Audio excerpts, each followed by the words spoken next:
is it that money can create both security and stress, freedom and fear?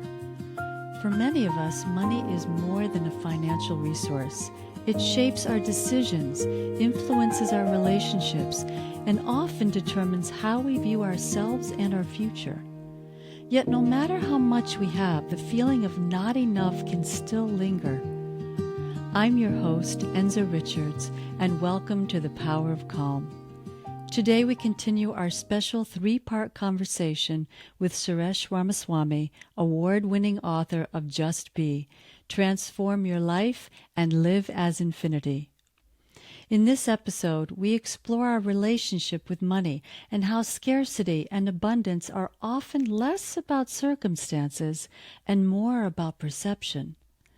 Together, we examine money as a teacher, revealing how our beliefs about wealth, security, and success can either limit us or open us up to a deeper experience of abundance, one that extends far beyond the monetary. Let's begin. Suresh, welcome back to The Power of Calm. It's such a pleasure to have you join me again for part 2 of our Just Be series. Today we'll be talking about our relationship with money. When I think back to my own relationship with money, I strongly feel the influence of my upbringing, my heritage, the strong emphasis on saving, and an almost desperate need to make and save more and more. We all have a legacy to deal with, and I think that beyond meeting the most essential needs, depending on where you live in the world, money is associated with prestige, power, and even intellect. I know I struggled with this most of my life in that it never felt quite like there was enough, long after I was able to even meet my basic needs. Now, you mentioned how money can actually be a teacher and a catalyst for self-awareness. Can we talk more about that? First of all, thank you, Enza, for this series of conversations. I so enjoyed our previous conversation. I'm looking forward to this one with the focus on money, which is such an interesting topic to dig into. You know, you were talking about your upbringing. When I think about my growing up in India, in a middle-class family, much of similar things come to mind. You've got to be very careful with money. You've got to save as much as you can. Money doesn't grow on trees. You shouldn't waste money. And on the other side of things, meaning people who are like super wealthy and very well off, you would look at, did they make this money ethically? Something may be wrong here, you know. How did they make this much money? So these kinds of beliefs can be so deep that we don't even recognize it, actually. We just think this is how money is, as opposed to this is my belief about money. That's already a big insight, which we come to recognize eventually. So in terms of money and growth, for me, over the years of meditation, reading, hanging out with people who had different models about money, helped me gradually, firstly, recognize my limiting beliefs, and then slowly but surely release them, and then function from an entirely different level, which can happen when money is no longer holding you back and it's no longer defining you. So I would say you could think of money as a mirror. It's reflecting back to us who and what we think we are. So in my book, Just Be, I talk about this idea of the finite self and the essence self. And this is a core concept I describe. And this finiteness aspect of our being, we have a tendency to get caught up in that, and we get identified with that. And money in this finite realm is yet another finite construct that we look at and think of it as, this is me, this is mine. And that ends up defining us. And here's the really cool thing. no amount of money seems enough. And there's a good reason for that. Because deep down, we know that we are infinite beings. Our nature, our pure, true nature is infinite. We know that. Now, how much money can match infinity? No amount of money can match my infinite nature. So, in fact, something is telling us you're looking at the wrong yardstick. You can never use something finite to measure the infinite. So don't even go there. So, do you think that inadvertently, not something we consciously think about, that if we have enough money or if we have more money, then we'll be happier because I can get this, this, and that, or I can be more than self fulfilled. And so there's this notion, and we've all, I think, fallen into this. And again, legacy has a lot to do with it. But if I have more, I'm going to be happier. Right. Absolutely. Even as we earn money and save money and accumulate money, we start kind of seeing that it's not quite working. Initially, we think, if I have some money, I'll be happy. Even if I have a little money to go see a movie, I'll be happy, when we're kids. But as we make more money, it seems like an elusive target. So the question is not about how much money do I have, but how much of myself have I given away to money? Because in that process, we find that we are giving ourselves away. We are investing ourselves in the amount of money we have. We start feeling it's not working out. So let's be realistic. Money can give us a degree of outer freedom. We can have certain experiences. We can buy certain things. In fact, nothing I'm talking about is meant to say that money is somehow bad or evil or something like that. But money cannot give us the inner freedom. And inner freedom is where you get the real peace, the real enduring joy and sense of fulfillment. So we end up thinking this outer freedom, we think that'll also give me inner freedom. It doesn't go there. And furthermore, I think one of the strong beliefs we have is money is the root of all evil kind of thing. And I want to sort of put that to rest right here in the beginning. It's not so much money, it's our relationship with money that is paramount. Okay. And this is no small thing. In fact, I love the construct that is called money. I love it. Why?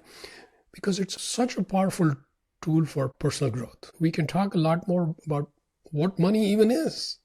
I think what I'm hearing you say is it's not the fact that you have or don't have money. It's your belief system about having or have not and how that impacts your happiness and your joy. You know of stories in countries where they're in poverty, and yet some of these families are joyous. Yes. And bring so much love and happiness in their lives, and they don't have money. And then you see other parts of the world where they're very affluent and there is a lot of money, and yet we know and we see people are very unhappy and very unjoyous. Yes. That's right. Absolutely. You know, when we look at lack of money or scarcity, we think a low bank balance, that's what scarcity is. But really, it turns out it's a lens through which we're looking at life. So once we decouple this sense of scarcity, that's simply a lens. And the example you gave is beautiful because that shows us a real life example. There are people who don't have a lot of material wealth, but There's so much joy in them. And so this also kind of opens up the topic of money versus abundance, because these are two different things. Sometimes we just simplistically think lots of money is abundance.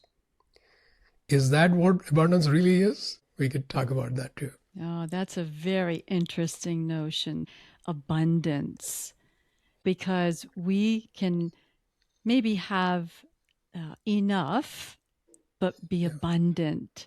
Yes. Talk to me more about that. Yeah.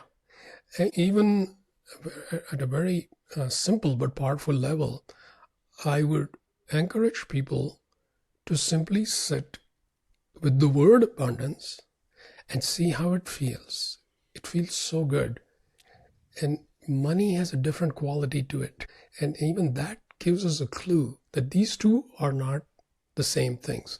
Because I think true abundance begins when we stop measuring life only by what we accumulated. Money, material goods, experiences. We just think that it's about piling these things up. Actually, there is a very fundamental difference.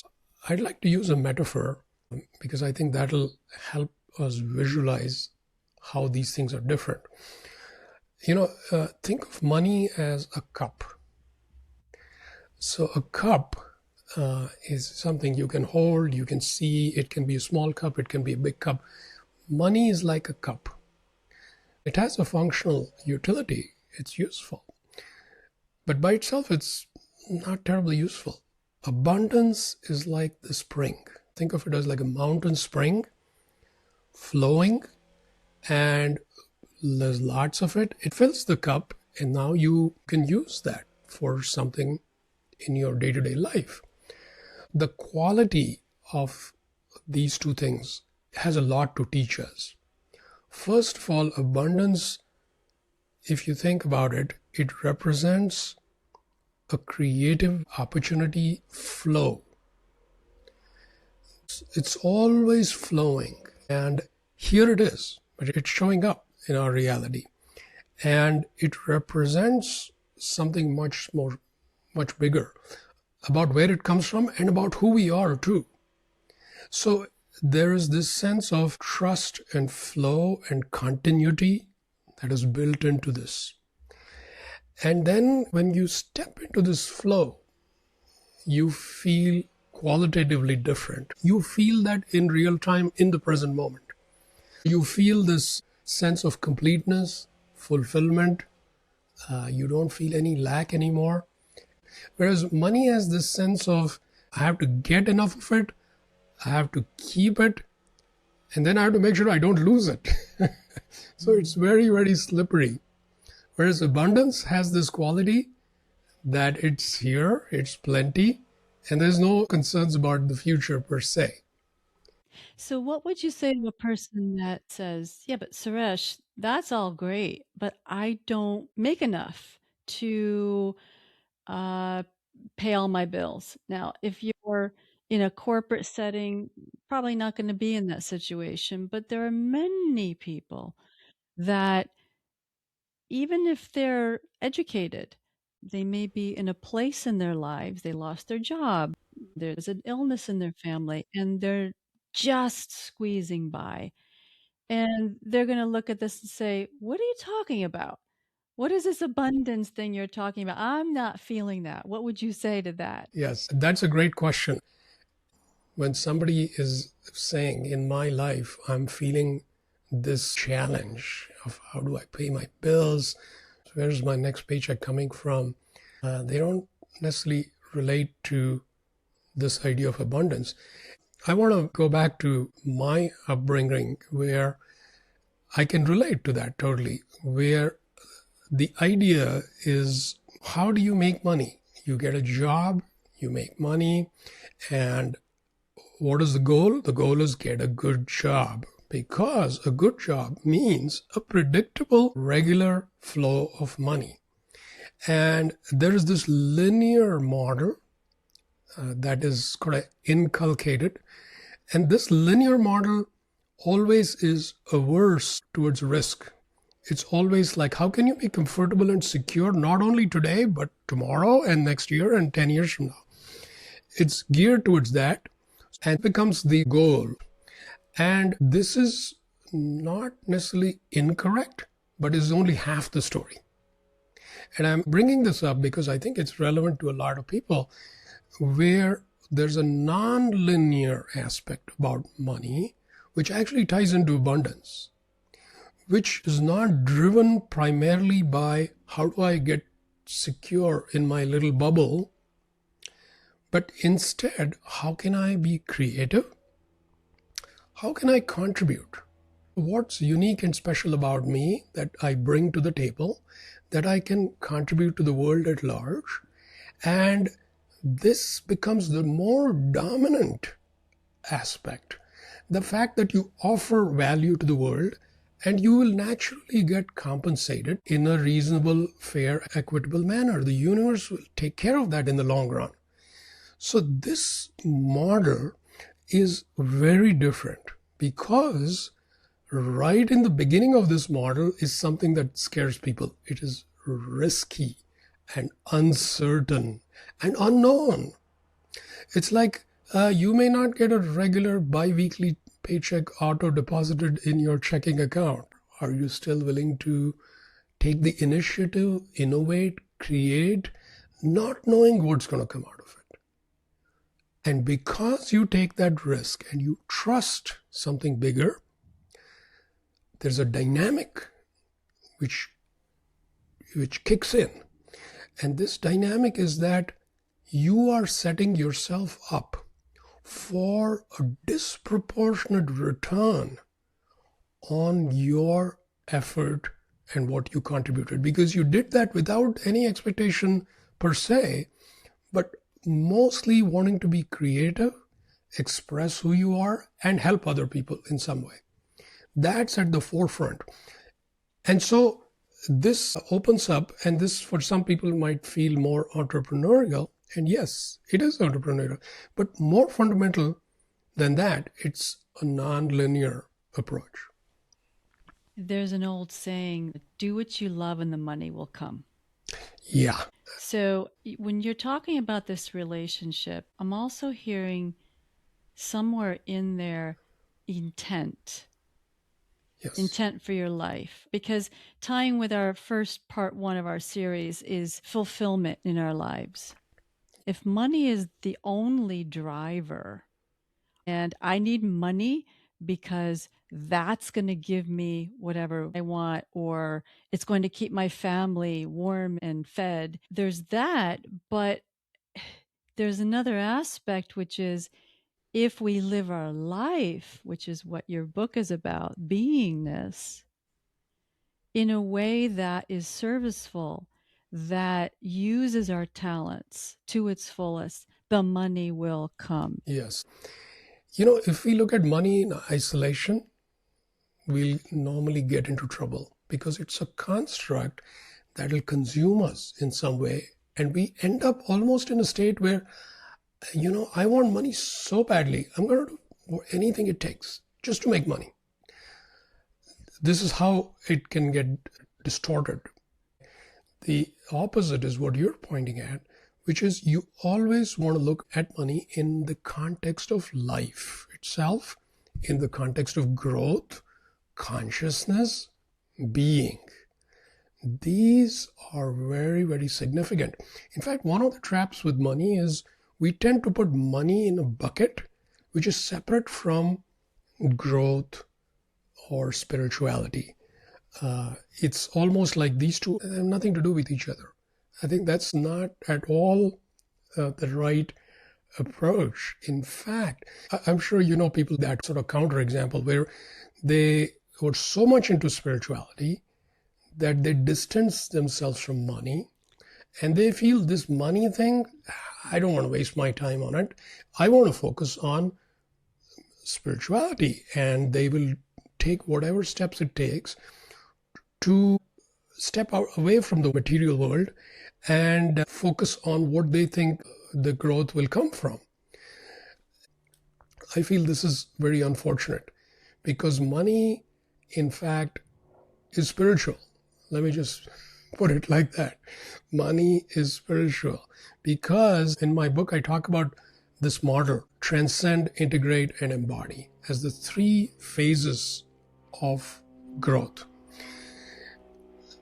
Even if one does well with transcendence, let's say they go off to some remote mountaintop and meditate endlessly, you can certainly transcend quite a bit. But that's hardly the end of the journey. Integration is very significant, and money is a big piece of that. It helps us interface with this world, the finite world. And where there are gaps in our own inner growth, the money will quickly reveal that. So in fact, it's a gift. It's going to show me where my blind spots are in my spiritual growth. So money is a very intrinsic part for people listening who are like heavy duty on the spiritual side. For people who are living a money-centric life and they're thinking, I don't particularly care about spirituality and these kinds of things. Well, guess what? Built into life is evolution, growth, and consciousness and beingness. There's no getting away from that. So in fact, life is telling us, these are things I want you to understand. And I'm going to use money as a way to teach you these things. So if we miss those things, we pay a price. The price we pay is a lot of frustration with money. Too little money, frustrating. Too much money can be very frustrating in its own way. We're like, I tried investing in timeshare. Somebody told me that you can make a lot of good money. That didn't work out. There's a million things you can try. But life will keep showing you that's not it. That's not the full picture. So I feel like even if somebody is in a very constrained situation where they're having day-to-day challenges, even there, yes, you need some cold, hard cash, understood. But the more you can incorporate these ideas of abundance and feel them, you will find that scarcity, first of all, doesn't limit you, doesn't constrain you, doesn't turn into misery and suffering. I'm having some tough time with money these days. Okay. It doesn't make you small. You can stay big. Turns out you're going through the inconvenience of not having a lot of cash today. Fine. But in the long run, when you live from this abundance, you will find also that there's plenty even in terms of finite resources. I'm finding what you're saying fascinating because as you're talking, all these memories flooded back. And there was a point in my life, probably in my early 20s, and I went from a place where I felt I was poverty, right? We didn't have a lot, let's put it that way. You get into a habit of, well, that is what I'm going to be in terms of money. That's going to be my place with money. Until I started to do a little bit more of the searching from a spiritual perspective and meditating, when something started to shift slowly, and then one day it just snapped. And that's when I didn't think of myself anymore as poor. Now, nothing changed monetarily. Yeah. Nothing actually changed in the bank account.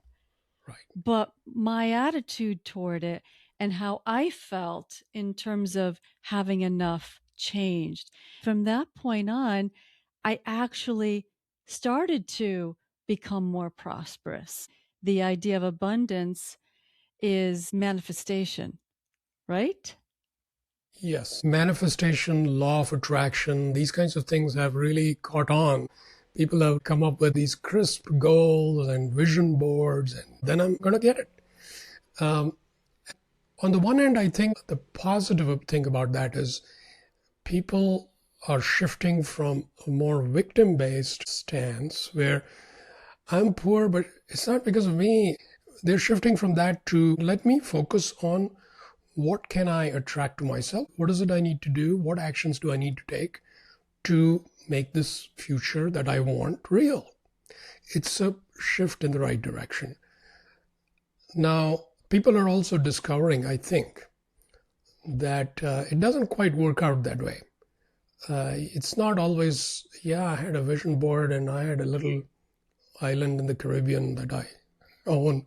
It didn't quite turn out. Turns out the universe is far more generous, but also intelligent.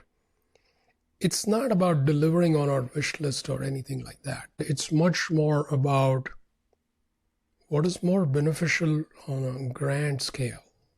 Okay, so going back to manifestation, you had earlier talked about intention. And I feel like this is very important. It reveals who we are. So if I want a red Ferrari, you might think, oh, Suresh wants a red Ferrari. Actually, it doesn't say a whole lot about the red Ferrari. It tells a lot about Suresh. That Suresh defines himself in terms of the car he drives, and a red Ferrari is going to make him feel good, apparently. That's why he wants it. And we have to be very careful what we intend. We can limit ourselves unintentionally. So this is the journey of consciousness. We start where we are. We can say, no, I just want a great car. Fine. Start there. Nothing wrong with it.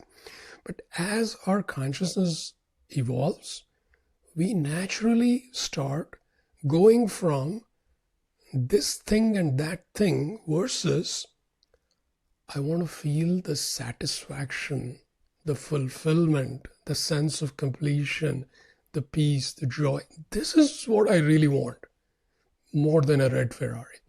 And I'm thinking a red Ferrari will do it, and I might get it. Turns out it doesn't really work. It can get a scratch. It needs maintenance too. But we find that these deeper qualities, if we can incorporate in our intention, we are actually in better shape to attune ourselves to abundance. Because abundance is not about this thing versus that thing. See, that's getting into the cup. Remember, the cup versus the spring, that metaphor I talked about.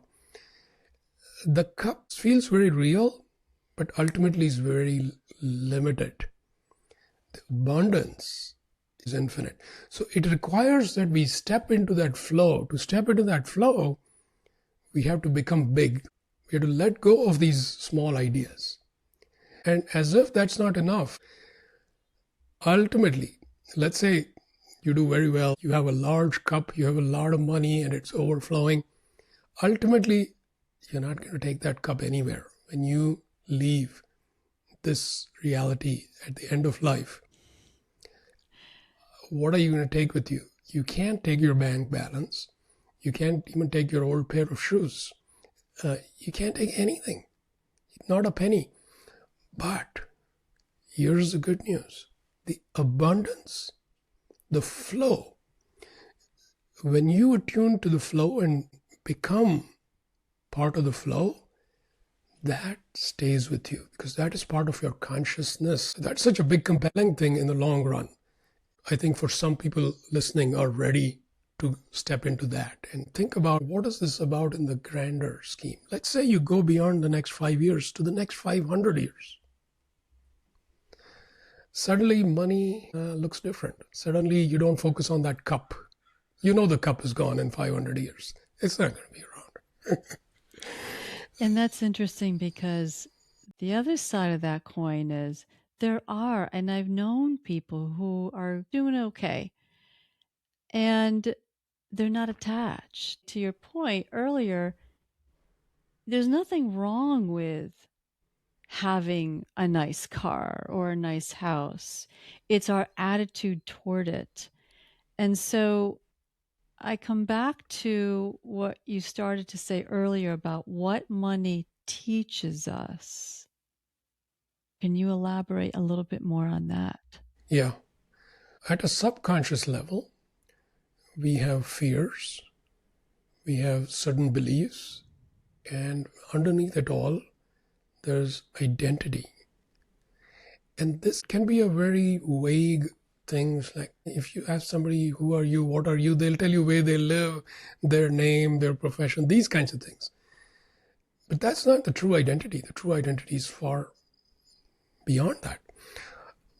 Now, money starts peeling away these layers because it exposes what is within us and brings it out. That's how we discover it. So a fear I might have, or a limiting belief. Let's say I believe, the classic one, that it's a fixed sum game. Okay, this is one of the limiting beliefs a lot of people have, that if I make more money, that means less money for you, because the total money is fixed. It's almost like either or kind of thing. If I get it, you don't. If you don't make more money, oh, that's not looking good for me. This is a mindset. It's a very limiting idea. But let's say that is sort of deep within me. It's subconscious. I don't even know that I'm carrying that belief. I'm just walking around like that. But let's say tomorrow I open a business. Maybe it's an ice cream shop. It could be anything. Suddenly, I will see all these hidden ideas and beliefs. They come out in terms of how I run my business, how I compete. What does my marketing strategy look like? Is it based on scarcity and competition? Or is it saying, here's a good product, check it out? All these things, they come out. They give you a chance to actually acknowledge them, work through them, and slowly but surely you become big-minded and big-hearted. And you do see this in some successful businessmen, that they've actually gotten super successful, but they've also expanded, and now they are fabulously wealthy. But I'm very happy to see they're also very big internally. And that to me is how it should be when it works. That it's not like you're in a very constricted, limited state. You can have plenty of abundance at every level. So to me, this process itself is really not an overnight process. We feel the ache and the pain and the suffering, but we take that as real. And that's what I want people to think about. Instead of taking that as real, see that as a consequence of your limiting ideas about money. So that way, instead of focusing on the, oh, poor me, I'm stuck in this situation, you look at it as, how can I transform and transmute this belief I have, which I know will eventually cause my outer condition to also get much more better. You will indeed move towards prosperity as well. So like I said, and you also said it beautifully, it's not like there's absolutely anything wrong with having lots of money. But when we get trapped in money, too little money, if we identify it's a problem. Lots of money, if we identify with it, it's a problem. So the problem is how, again, we relate to money and how we get entangled in money and how we get invested in money. And I'm not talking about your portfolio. I'm talking about your identity getting invested in the stock market. That's trouble. What would you say to the person that says, I want that next promotion. I deserve that next promotion, and I deserve the money that comes with it. And I want that money so that I'll have plenty around to keep me fulfilled and happy when I'm no longer working. So I don't think there's anything wrong with that, Suresh. Why do I even need to think about this? Right. Okay. That's a fair question. A lot of people might be, sometimes in their mid-careers, they have been doing well. They've been moving up the corporate ranks. They now have a good 401k matching going on and the good momentum. And my retirement is going to be looking pretty good. I'm going to save up a good amount of money, and that'll enable me to have a nice retirement. So I'd like to actually look at this at various levels. I want to go back to the very basics, which is we didn't even get a chance to talk about it, is what does this money think? We kind of assumed what money is because, of course, we all know what money is. But let's scratch a little bit below the surface. If you think maybe a few centuries back, if you asked an average guy, what is money? It might look like, a bag of wheat, or it might look like some coins made of copper and gold and, these things that you carry that represented money. And that worked and that was real. There's no such thing as a bank. Whatever you can keep in a little box in your some corner of your house, that's money. That's your retirement right there. Or maybe it's your farm, or maybe it's the farm animals and all these things. That was what money represented. But if you move forward a little bit, at some point we made a transition to paper. We turned paper into money. Suddenly there's special pieces of paper. And these special pieces of paper have some numbers on them. And that is money. If a piece of paper says 100, that's a lot more than something that says 10. But this is completely arbitrary. Why? Because it's just common understanding. We're going to treat this piece of paper as 100 units of whatever. And I think most of us listening have seen these pieces of paper. The newer and newer generations, they might even not relate to what a piece of currency is. We moved to plastic. Plastic represented money. More specifically, the credit limit on that piece of plastic represented money. Where is your 401k money? You'll be shocked. It's just a number on a computer, and you don't even know where that computer is. Whatever bank or financial institution you work with, they have a server which is in some data center. You don't even know where that data center is. And that data center has a database in which there's a little piece of data called XYZ's 401k. This is the value. That little number is just a bunch of bits. Your whole retirement is depending on some little number floating out there. You don't even know where it is. We're used to that. Notice how it's becoming more abstract. Money, when something, I have it right here in my pocket. Two, it's an idea, it's a concept, and I cannot see it, I cannot touch it. But supposedly it's my money. You used to get statements which were on paper. At least you could hang on to the paper and say, look, I have the money. Now we're moving towards crypto. Crypto is even more abstract. It's clearly a bunch of bits. Nobody knows exactly where it is, how it's being changed. It's very, very abstract.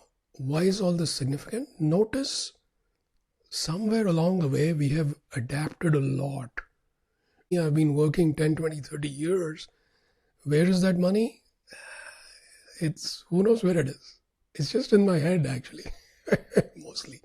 I think I've saved up this much money. And we want to be very cognizant that at the end of the day, now money is starting to become more abstract. It's like energy. I called it a construct earlier. It's like a energy amorphous construct. Now, how do you want to relate to it? It's a little bit different than when you think of hard cash. Suddenly it's like, it's very slippery and nebulous. It's up to me. Do I want more of this nebulous stuff that I want to pile on so I can feel good? Okay. Now, for some people, it might be unsettling, but actually what I am saying is just the way it is right now. All these things, these data centers and electronic money is very real. Now, somebody who says, look, I'm already content with the trajectory I'm on. I'm saving at this rate. No problem. There's nothing wrong with that. In the previous episode, we talked about this model that I called the work alignment vector, which is very complicated sounding. But if you recall, there were three components to that. The first one was what? It's finance. Okay. You could say that's like the money in the bank. Then there is fulfillment. This is where I would ask the person, is what you're doing fulfilling? Are you feeling a sense of deep satisfaction that you are contributing in a way that feels good to you? Or is it just that you're counting the number of years left before you can retire? Okay, if you're feeling fulfilled, the finance is good, you're doing great. And the third component was friction.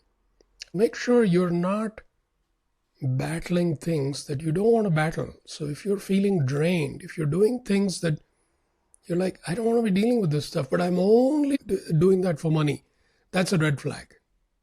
If the friction is very high and the only motivation left is just money, that's not good.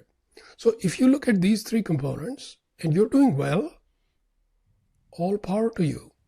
Great, save up the money. There's absolutely nothing wrong with it. In fact, I would say that's very positive. It's very positive. If you are building wealth in a healthy way,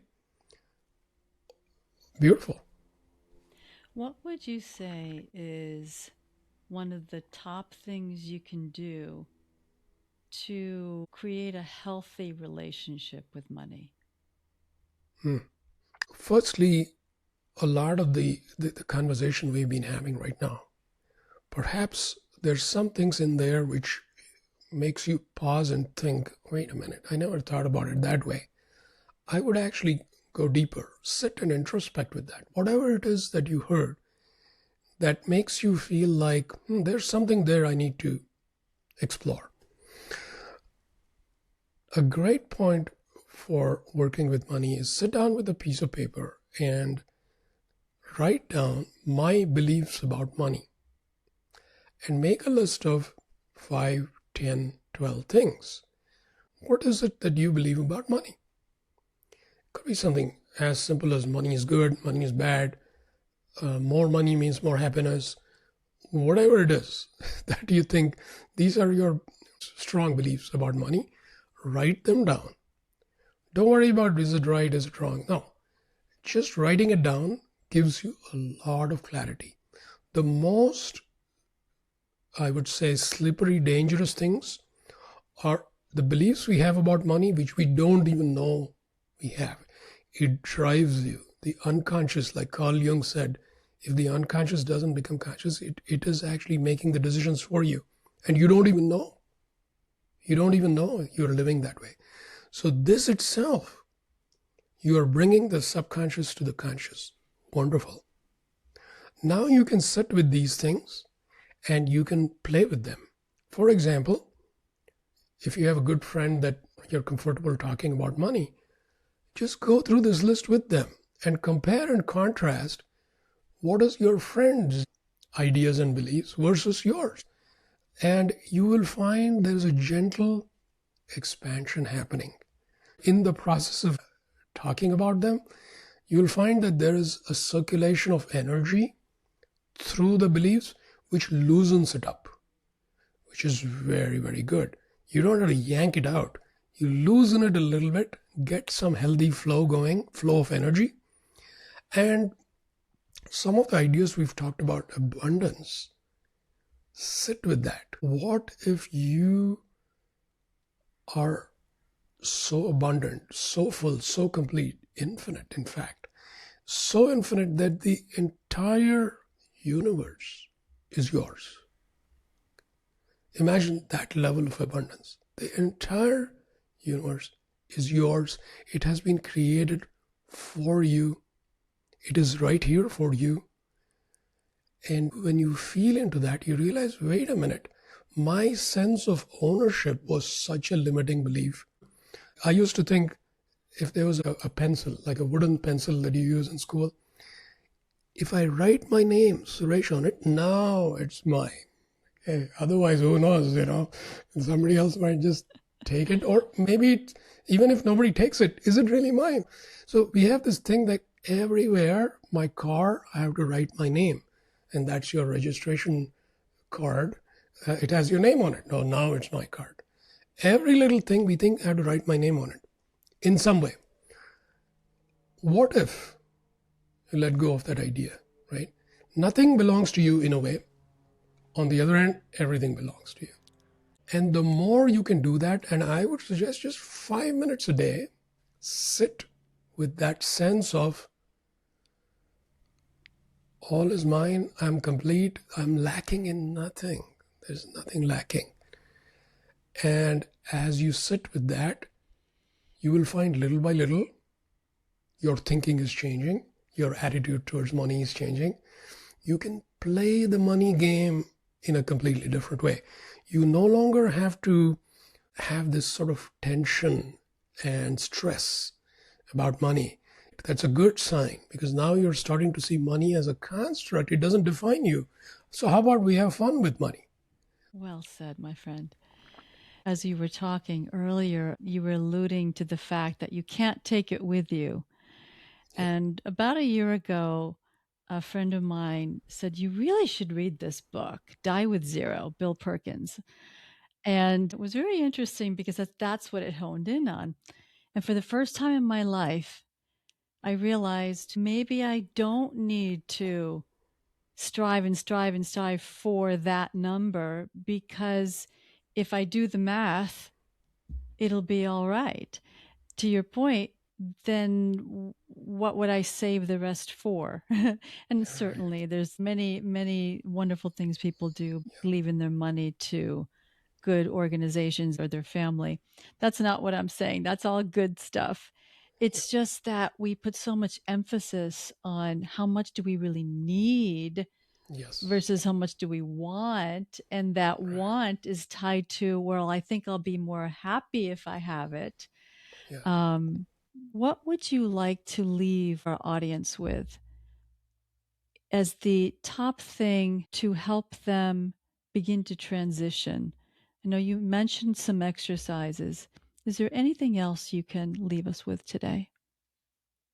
I mentioned abundance is flow. And this is very important because we have a static kind of connotation that this is the amount of money I have in the bank, very specific. Whereas flow is more undefined and it is constantly happening. So I would like everyone to sit by that mountain spring, because that flow is coming from somewhere. It's not up to you to, try to catch it. Just sit by the flow and enjoy the beauty of the flow. The more you relate to abundance as that, as the beauty of the flow, I think you will find that it is right here. You don't have to run after it. You don't have to prove yourself. You don't need special skills. It's right here and it's for you. Ultimately, the abundance of your true nature is what it is. And so when you get in touch with your true nature through this abundance, it's not the same feeling as, I bought this latest toy. This feeling is a very different feeling. And the more you get acquainted with it, the more you will find that your life is more than abundant. Thank you so much, Suresh. I'm so happy that you were able to join us again today.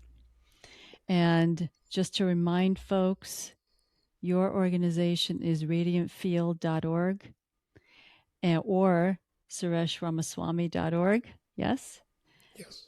And until next time, we will be having another discussion, our third part of the series when we talk about AI.